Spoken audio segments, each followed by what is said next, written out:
Hey everyone, it's me Shimon and welcome to episode 19 of yet another tech podcast. Today I'm joined by a very special guest. It's none other than Blass, also known as evleaks. We'll be discussing about multitude of topics but not restricted to waterfall displays on smartphones, Samsung Galaxy Note 10, future of smartphones and much more. So hop along for the ride. This is going to be really awesome. But wait, you've never tried Sleepy Owl coffee before? I mean, you know it's delicious, right? Okay, I'm not supposed to give my opinion, but their hot and cold brew coffee is pretty good. Still not convinced? Okay, I'll cut you a deal. Visit sleepyowl.co and use promo code Shimon to get 10% off on your order. How about that? Alright, on to the episode. Alright, although I'm pretty sure like everybody knows about you, but still, for those who don't know about it, why don't you introduce yourself? So my name's Blass, also known online by my Twitter handle, which is evleaks, and that's evleaks, not evleaks. I know that people often make that mistake, and I guess it's because I started this as an anonymous blogger slash tipster, whatever you want to call it. So people didn't associate the fact that my name was Evan and the feed and the name of the Twitter feed was EV. So they assumed that it was like WikiLeaks, I guess. I still don't quite get why people who see it for the first time think it would be EV leaks, but that's how it is. So I like to clear that up. And I'm an online reporter, I guess you would call it. I've worked for a couple of different publications that people might be aware of, like Engadget and Pocket Now, VentureBeat, but mostly for the last 7 years or so, I've been running this Twitter feed. That's awesome. So I was about to bring up that point of evleaks and evleaks because everyone I know, like almost 98% of people call you evleaks. And I and I still don't know how that notion comes apart. Like, why is it EV? But hey, at least you cleared that up. Maybe because people are used to electric vehicles when they see those letters together. The WikiLeaks thing, I don't get it either. If you're someone who now knows me as both Evan and you see a handle of mine with EV something, I mean it seems kind of obvious to me. But I also have a lot of foreign followers, and I think that might play into it as well, where they don't necessarily see it the way a native English speaker might. Mm-hmm. Yeah, that's a pretty fair point. All right, so considering you leak a lot of devices, what is your daily driver these days? So right now I'm using the OnePlus 7 Pro, and I'm quite pleased with it. I think it's a fine device. I've used a few of theirs, and they keep getting better. So it's been really nice. I supposedly have a V50 Think on the way. I talked to LG, and I was interested in being 5G ready, and so they're being nice enough to send me one. So I'm kind of anxiously awaiting that. That's sweet because even I'm personally using OnePlus 7. I didn't opt for OnePlus 7 Pro because of like few things. I didn't like this size, like it's too big. Plus, I particularly don't like curved screens, so I was like, okay, I'll go with the flat one. So I opted for OnePlus 7. I agree with you there. I'm not a huge fan of. It was funny because when the curved screens first came out, they were they were new and they were different and they looked cool and they were more expensive. So you were kind of envious and wanted to check it out. But having now had a few curved screen phones, I don't think that there's no functional advantage, and there's actually a bit of functional disadvantage because of the what do you call it, the inadvertent touches. I think you have to hold most people have a case on their phones. I don't always use a case on my phone, so when I'm not and I'm holding the sides, I don't think that the unintentional touch rejection has gotten to the level where it's good enough to counteract that. Mm-hmm. Okay. But just for the curved edges, I think like the 90 hertz refresh rate makes up the lack of a flat display. What do you think? Like, are you enjoying the 90 hertz refresh rate? Yeah, I am, and I'll be honest. I I wish I could say that I watched enough video that I really could tell the difference, but the truth is I probably can't. Like for so many years now, I've been using smartphones since the screens were like literally. I think the first one I had was like 160 by 160 pixels square, and like in the Trio 600, I think it was. So Mm-hmm. I'm just used to from so long. The screens were really had a lot to be improved upon, and now they're all just gorgeous. Even the most budget phone you get is going to have a big, beautiful screen with at least an HD quality display. I don't think there's anything that's below 720p anymore, is there? No, no, no.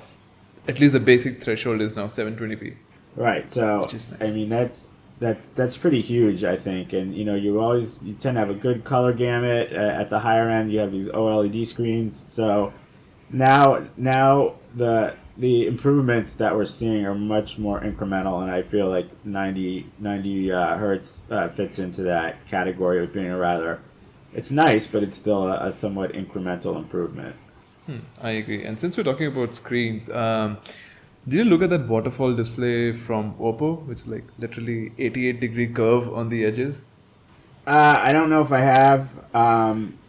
It was like an exaggerated Note 9 of sorts. It's like it's a rectangular brick kind of shape, and the sides are literally the display. The left and the right side. I get it. So it takes the curved edges and curves them even more around the sides. Is what you're saying? Yeah, correct. Yeah, I think I would have even more of a problem with that. I mean, for the first thing is that everyone uses cases, and especially a phone like that where it's like glass on the sides. Like you absolutely need a case if it's you're investing your own couple hundred or even $1,000 in phones like these. So I haven't seen yet like case solutions that allow you to sort of take fullest advantage of both the aesthetics and the functionality that something like that would offer. So it seems extraneous to me. It's really made more for how it looks in ads, and than how it's actually going to work when it's in your possession. True, I agree. And it's pretty interesting how like all the technology is evolving, and now we have like in-display selfie cameras in the works, and of course, Oppo is working on it. Even they, showcase that technology.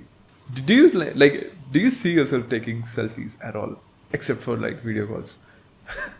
No, I hardly ever. I shouldn't say I never. I find the biggest advantage of the selfie camera in the OnePlus 7 is that is for the face unlock. I think that's really convenient. But now I don't like looking at myself in the mirror. I don't like I don't like having pictures taken. I'm just the older you get, the unless you're really vain, and I don't think I mean I have a big ego, but I don't think I'm vain, and there's very little desire to be doing video chats.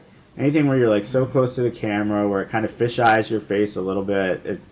I just have no interest in that. I much prefer like our chat now, which doesn't have a video component to it.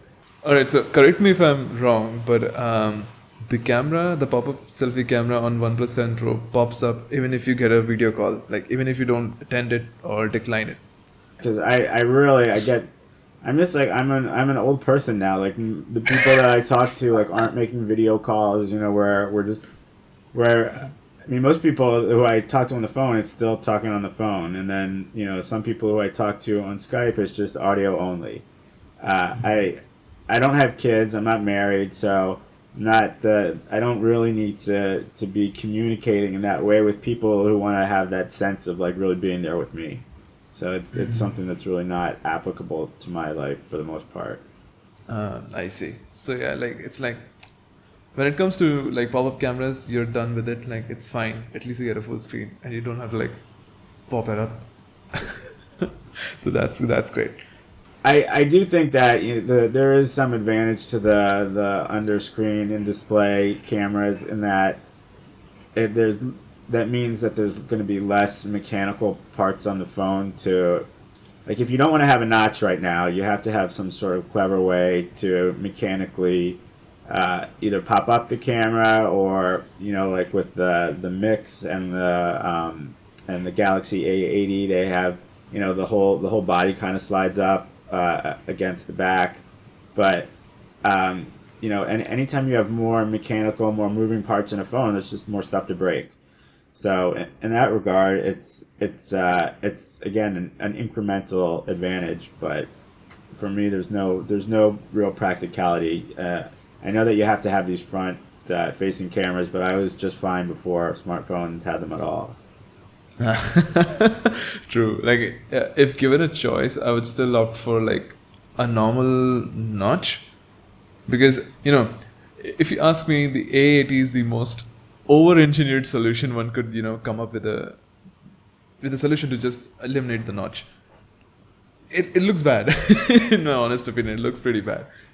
I was a little bit. I don't know if you ever saw that video where the OnePlus retractable camera was used to pop open a beer bottle. It's really, Yeah, I saw that. it's difficult to watch, but it's sort of heartening to know that it can stand that kind of abuse and still work afterwards. I was kind of like somewhere down, like subconsciously, I was anticipating that the camera would break, but I'm really like happy it didn't break. It was really tough to watch. Yeah, I don't. That's not something that bears repeat viewing. That's for sure. All right, so since we were talking about leaks and all, what are your thoughts about the latest leaks around Note 7? Note 7 was actually recalled. Sorry, oh shit. It's like 11 p.m., so yeah. I'm not a night owl like you.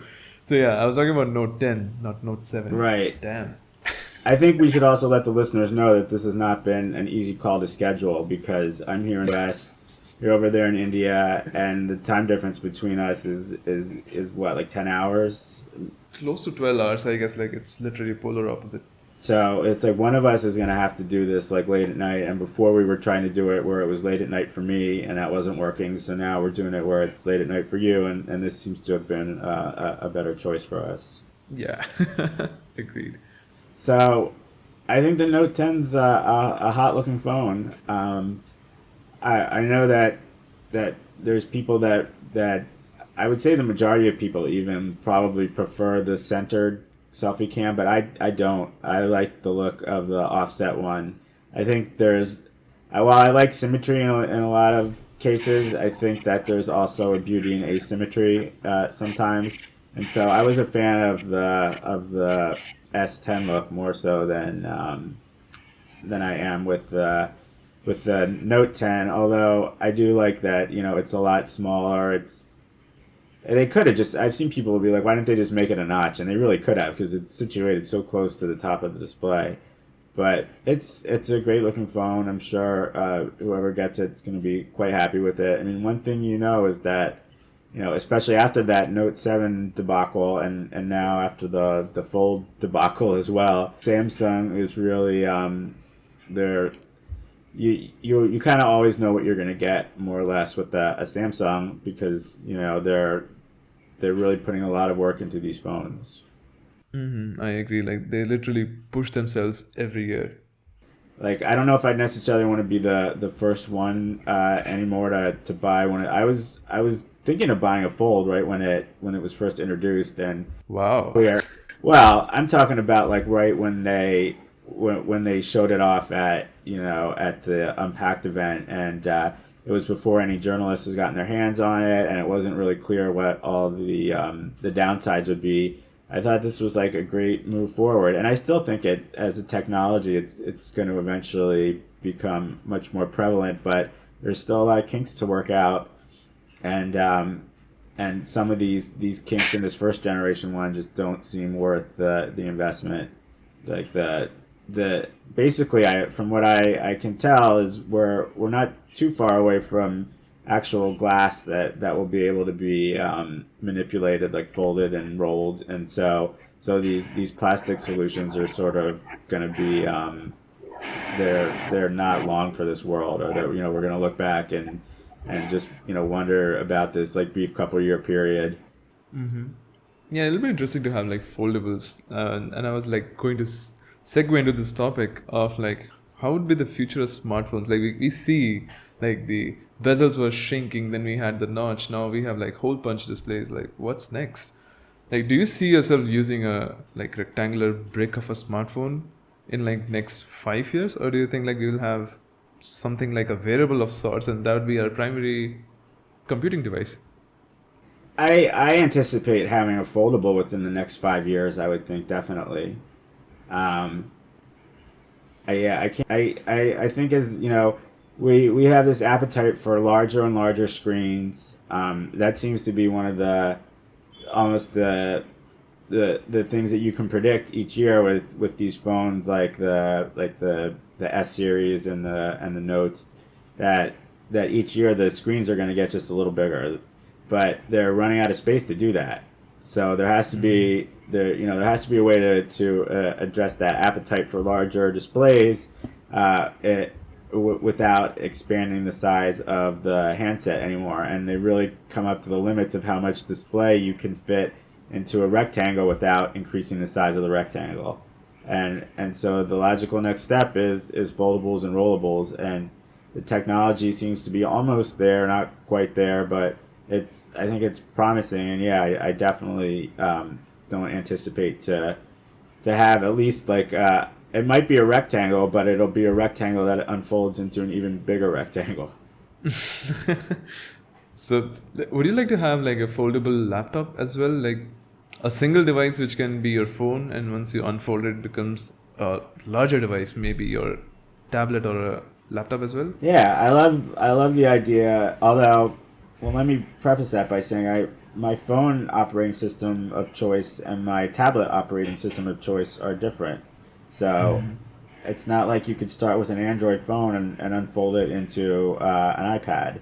And so I don't know what I mean. Android, they'll work on it and they'll make it work better for tablets. I think, especially as these dual use devices start becoming more prevalent. But yeah, I can absolutely see the advantages of, and I think everyone who's used the Fold so far has come to that conclusion. Like this is a really like great idea. It's just still kind of like half baked, and they're working out the kinks in the technology.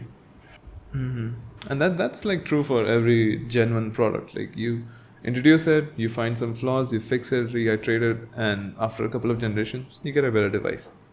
Rinse and repeat. Remember the first implementation of curved screens? They didn't even curve both sides of it. It was Yeah, Note Edge. yeah. I remember that. It was a total gimmick, basically. It's like it was cool at the time, but it didn't offer really any additional functionality, and the fact that it was only one side just made it kind of like this weird one-off device. Yeah, it was like interesting times, and now we have like curved displays everywhere. Yes, modern times. All right, since we're talking about like new technologies and all, like, do you have any IoT products at home, like maybe an Echo Dot or Google Home? No. You're calling me out here now for I'm 41 years old, and it's no excuse because even my parents have three Amazon Echo devices in their house. So they're way ahead of me when it comes to like the connected home. But I live in a small place, a studio apartment. I don't mind, typing or clicking something when instead of talking to it. I feel weird talking out loud to my devices, especially living alone. It feels strange to me to do that. So I like living in silence. And the same thing is on phones. I don't use the assistant. I don't use Siri on my iPad.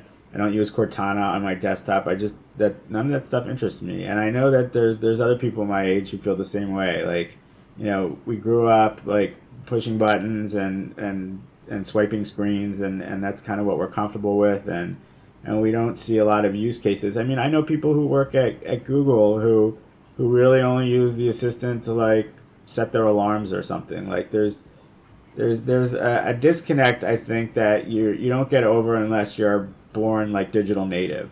Like Mm. for people who are growing, for kids now who are growing up and have these things in their house and in their phones, like it's just going to be second nature to be talking to your devices.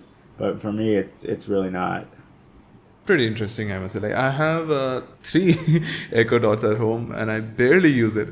The only use case is like asking for weather and maybe playing music. That's all. And that's literally what my parents use it for as well. I mean, I know that I when I'm over at my folks' house, I would say maybe only every couple times do I hear them talking to it, and it's asking for the weather, trying to play some music, or it's still very simple things. The technology I think still has a way to go before we're at that like Jarvis stage, where you can actually have like a conversation with it, and where you can get some actual work done, where the artificial intelligence is more intelligent than artificial. That would be really amazing. I'm like waiting for those times, but scary, but pretty interesting as well. Yeah, I mean that's going to be something that needs to be legislated because there's a lot of opportunity for that to sort of spiral out of control. And even early in the early days of robots and artificial intelligence, people were already thinking about what are the potential outcomes, potential repercussions of having these technologies, and having them widespread, unregulated. And there's we see a movie like Terminator, and at the time it seemed like when those movies came out, like it was something that was just kind of a pipe dream. But now as technology improves, and it almost seems a little bit more prescient. Those movies, I mean, seem prescient. Yeah. Since we're talking about movies, let's step away from tech for a while. Is there any TV series or any movies that you watched recently? This is another area where you're putting me on the spot. Personally, I don't love video in general. I haven't had TV well, that's not true. I had this is kind of interesting. I had a cable box for a year and a half, maybe even 2 years recently, that I didn't even take out of the box just because Comcast offered me a deal on faster internet service that was a package that came along with the. In other words, it was cheaper for me to tack on cable than for me to just pay for faster internet because of this bundle they were offering. So I got the box, the cable box, and I just left it in its packaging. Never took it out. Never. I really don't. I don't watch much video at all. Every once in a while, I'll watch a movie. I'll watch a YouTube video here and there. But once you stop having TV, and I haven't had TV for a decade or more. It video in general becomes less desirable. I'd much rather read the paper than watch something. I Not to say that there's anything wrong with that, of course, and I know plenty of people who watch a lot of stuff, but for me, I like to be a little bit more actively engaged, even if it's just reading. With watching, everything's so passive, and with reading, you're at least you're doing some work. It's not much work, but you're a little bit more engaged. And I do play some video games sometimes. Not a ton. Basically, they're just the casual games that you'd play on your phone or whatever. But for me, that's even a little bit more like entertaining and immersive and engaged than just watching TV. So when you talk about books, you're reading physical books or ebooks? I mostly read articles with. I don't know how many people will know this from your audience, but I have multiple sclerosis, and one of the effects, it's a brain disease, and one of the effects is that it disrupts and it degrades your cognition, your attention span, a lot of things that I used to kind of take for granted about my brain, to have this sort of like intellectual curiosity. They're not quite as pointed as they once were. So for me, reading is just like a ton of news.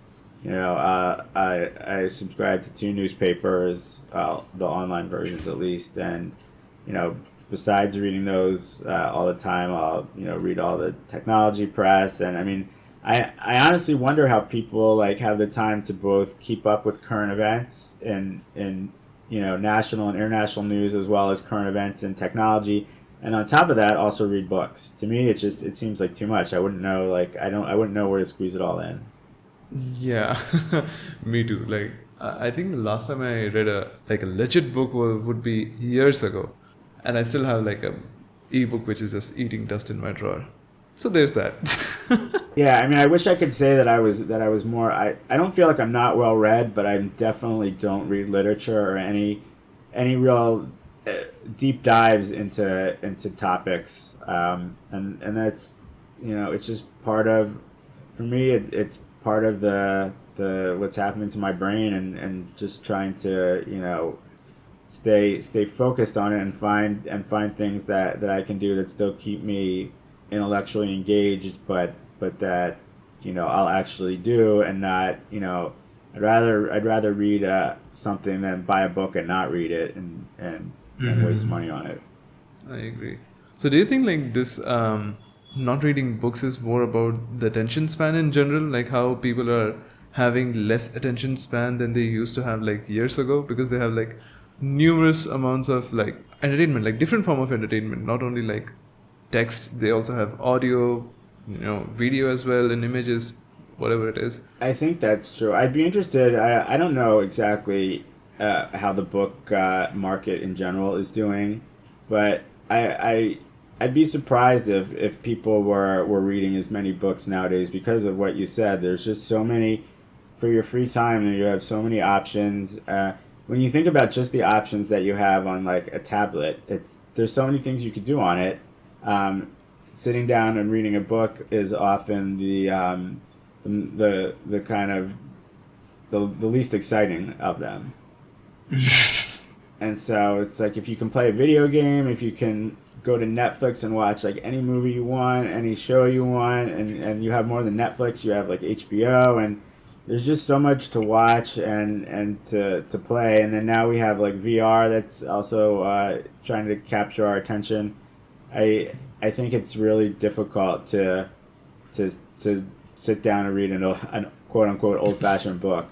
It's not a good thing. That's a quality that we're losing. And if I were a parent, I would definitely limit my child's screen time because I think there's a lot of value in forcing them at that age to read books and to develop the attention span to Definitely, because they would be needing it in school.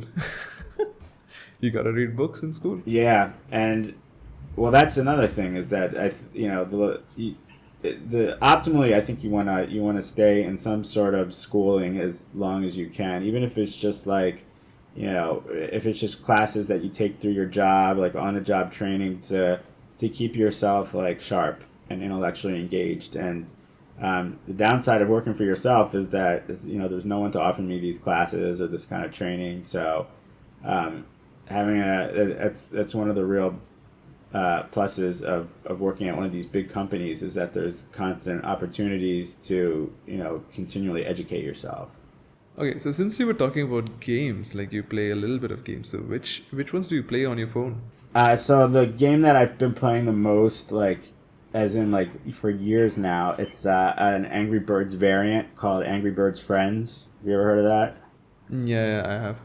So it's basically just takes Angry Birds and the game that most people are familiar with the flinging of the different birds against in different scenarios with buildings and trees and whatever, and the goal is they call it popping the pigs because I guess little kids play and they don't want to call it killing them, but trying to kill the pigs, and this takes it and it makes it competitive. So you're not just playing Angry Birds by yourself. You're playing versus people around the world, and as you improve and you get better at the game, you move up different levels and you start playing against increasingly talented players.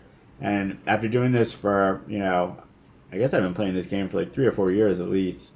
Wow. You're really playing against some people who are really into it, like hardcore into it, who play all the time. And for me recently, I've been finding myself kind of dropping levels, because if you start a level, or if you start a tournament as they're called, which is a collection of levels that make up one of the competitions, and you don't do well at it, you lose some of your ranking. So I find myself starting these tournaments and then getting distracted, and they only last like 2 or 3 days. They used to last a week, but as they're trying to squeeze more money out of the game, they've made the tournaments more and more frequent, to the point where sometimes there's like a tournament every day, when it used to be just like one a week. So Wow. they happen with such frequency that, your life, if your life is busy at some points, you can't really keep up.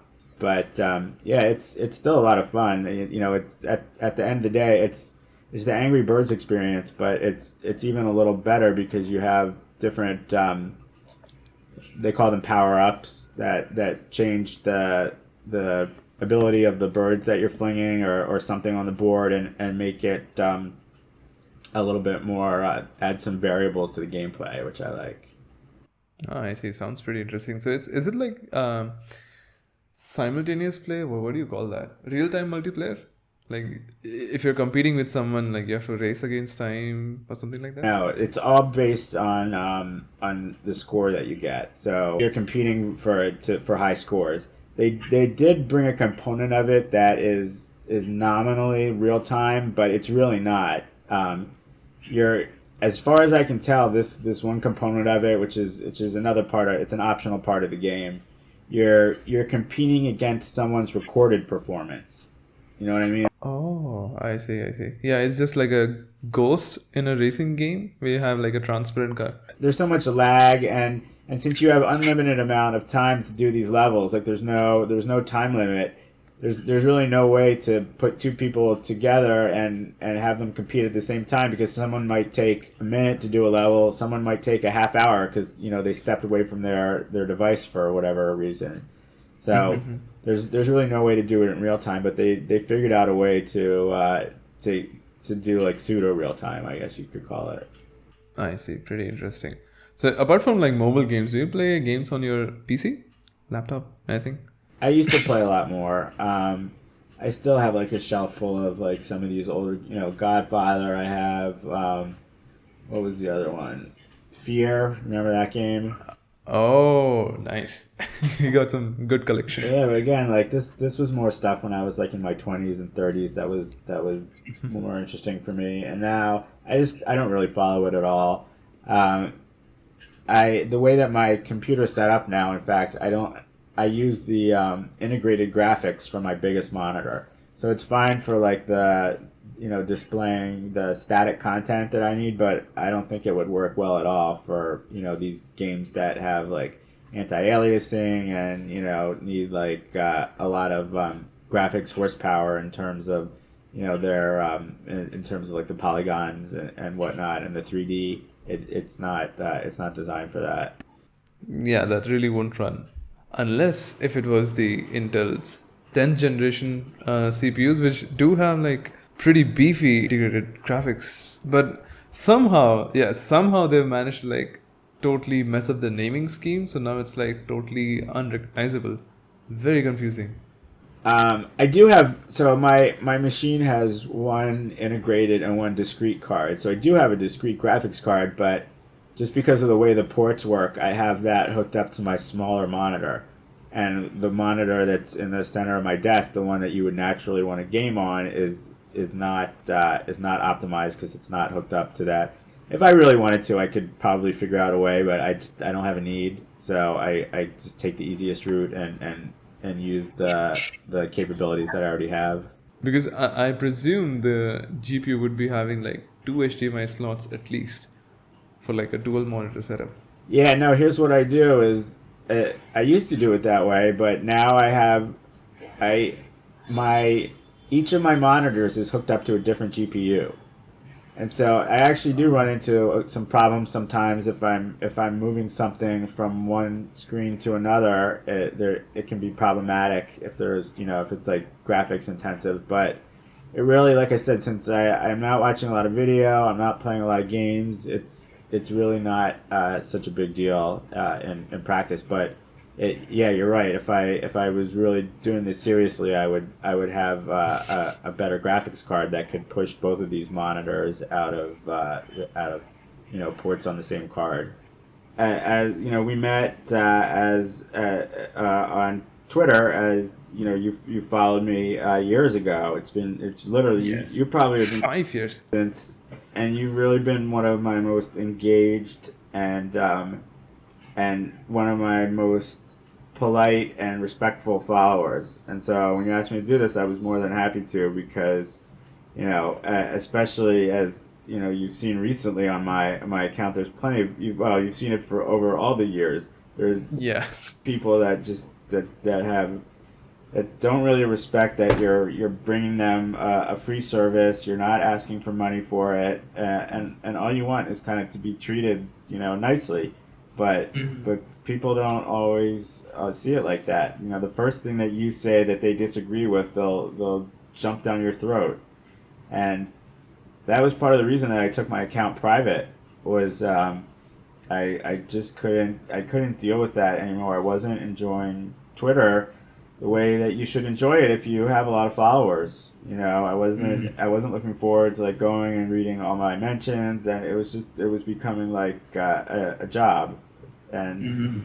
it shouldn't have been that way. So now I'm really happy to have a lot more control over who sees my content, who doesn't, and certainly especially when politics come into play, people will say will speak their mind, and they'll be rude about it if that's their want, and they won't care about getting blocked or banned, because in the moment all that's important to them is getting their point of view across, and telling you how stupid your point of view is. And Mhm. but I think that by taking it private, that really only the most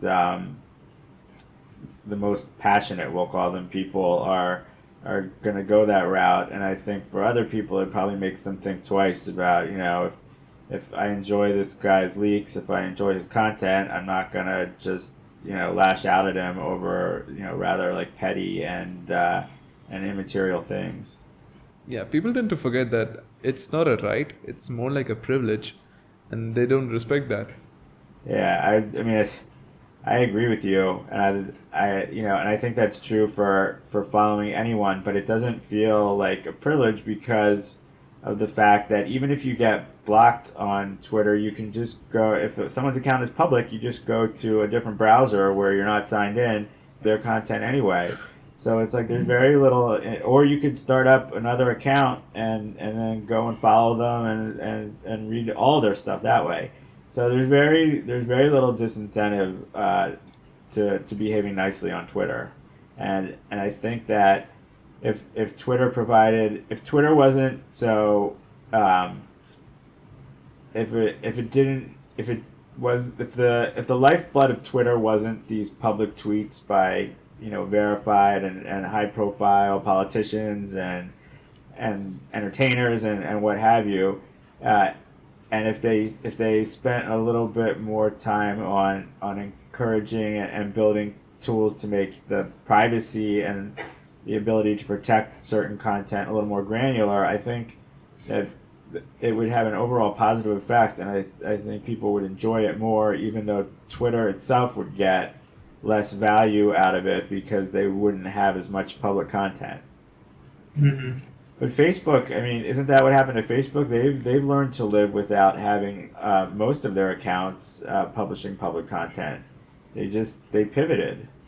Yeah, and you know what? I contemplate deleting my Facebook account every day, but then the amount of friends I have there, like, I'm not talking about the amount, but some friends I have on Facebook which are like, will be erased from my life if I delete my Facebook account. But then but in retrospect, I think, like, do they even matter? Like, if I haven't had any sort of interaction with them in the last, like, say X amount of years, do they even matter? But then it's like a constant back and forth between these two thoughts. No, I see that, and I feel the same way. And I check my account. I don't have a ton of friends on Facebook, so it was easy for me Mm-hmm. to do a manual count of how many people are they still their account is still there nominally, I guess, because it's hard to actually like delete a Facebook account. But you know, when you sunset it or when you suspend it, they take your picture off. So it was easy to count how many people had suspended their accounts, and it was like 6% of my friends. And it's no like for a company the size of Facebook, that's like millions and millions of users, if that translates into, or if that's indicative of how everyone else is treating it as well. So, Yeah. but for me, there are certain people that Messenger is the only way I would have contact with them. We don't email, we don't this or that. So I keep it around mostly for Messenger at this point. I don't even really, I don't post that much at all, and I don't read people's posts, but I do like being able to. I am with a good portion of my friends and family. Yeah, I hardly check Facebook. The only thing I check it for is like maybe birthday notifications. By like randomly, I just see it on my homepage, and then it's all memes. Like for some reason, everybody posts memes there. So yeah, Facebook is just a playground for memes now. I really wish Twitter would give us more tools for. I mean, with the protecting your tweets tool, it's really just like on or off. Like, you can't protect particular tweets. You can't Mm-hmm. choose like certain groups to see this tweet and certain groups not to. Like, I would love to be able to interact with the people of my choosing on Twitter by opening up. If I at mention someone from my private account, that tweet should be visible to whoever's at mentioned in it. And again, because Twitter is so much more real time than Facebook, I can see why they're reticent to do that, but it's Mm-hmm. still, I think that's one of the main reasons why there's also so much toxicity on Twitter. And there's, you know, it's Twitter has like, they do have like a lot of features to like block people and mute people and whatever it is, but until you can like totally just like create your own little bubble and your own little environment that you feel safe in, it doesn't have the and to have granular controls within that environment, it doesn't have the same efficacy, I think, as what Facebook's achieved with their controls. And since like you have made your profile private on Twitter, how has the interaction been so far? In the sense, like, say you tweet something about the leaks and how it gets propagated. I find that the propagation part of it, where it goes, I mean, there's two things, I guess, when you're talking about that. Like, certainly it's not being spread around Twitter itself as much. Like when I leak something, people have to really go out of their way if they want to retweet it. They have to either Mm-hmm. download the image or the information and re-upload it, or they have to screenshot. It's just that extra step that most people don't want to do. But in terms of being propagated on news sites, I think it's had no effect at all. If something is newsworthy, if it was newsworthy before I took my account private, it's probably newsworthy after it. So a lot of, I think, journalists still stay subscribed and still stay following me because they need to catch certain things. And even if not everyone does, once one site has it up, people from another site see it in their feed readers, and I think the propagation maybe happens a little slower, but it still probably reaches the same amount of people. And I think the same goes for the fact that you stopped putting your watermarks on leaks. Yeah, well, that was a combination of I just didn't feel like I needed to do it anymore, and because I wasn't so concerned with, and as I've been doing this for a while, and sort of it's been evolving, I don't feel that like that that need to have the credit to like make sure that like everyone gives me a link and like everyone name checks me. Like, I just feel like I've had enough like publicity at this point that the each incremental and each new leak and it's just not as important for me, and part of that is the watermarking, and by taking the watermarks off, I think I make it a lot more appealing to people. No one likes to see watermarks on pictures of stuff that they want or that they're interested in, and it makes it more appealing for websites too. Like if I have a picture of the same device as someone else who's watermarking it, mine is the one that's going to get picked. And I think now you're even starting to see new leakers like start out without using watermarks, like this young Indian gentleman, Ishan, right? Is his name? Yes, Ishan. And it's probably in the long run, it's to his advantage, because if other people have the same stuff as he does, it's his material that'll get picked.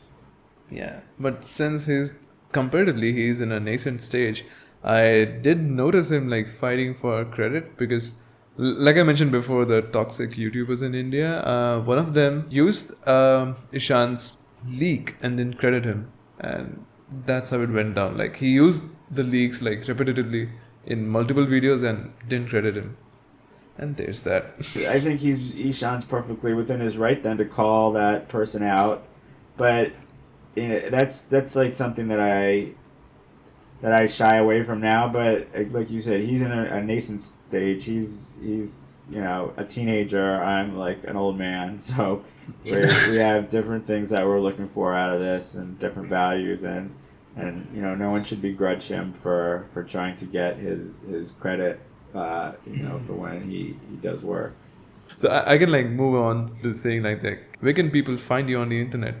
So the best place to find me, I think at this point, really I don't publicize my email anymore. I don't have a public Facebook account. And I don't have a public Twitter account either. Anyone's free to DM me on Twitter, to direct message me, and if it's polite, I always respond. Even if it's just someone who's asking to follow me and I have to say no, I'll respond like, no, I'm sorry, I don't accept new followers anymore for the most part.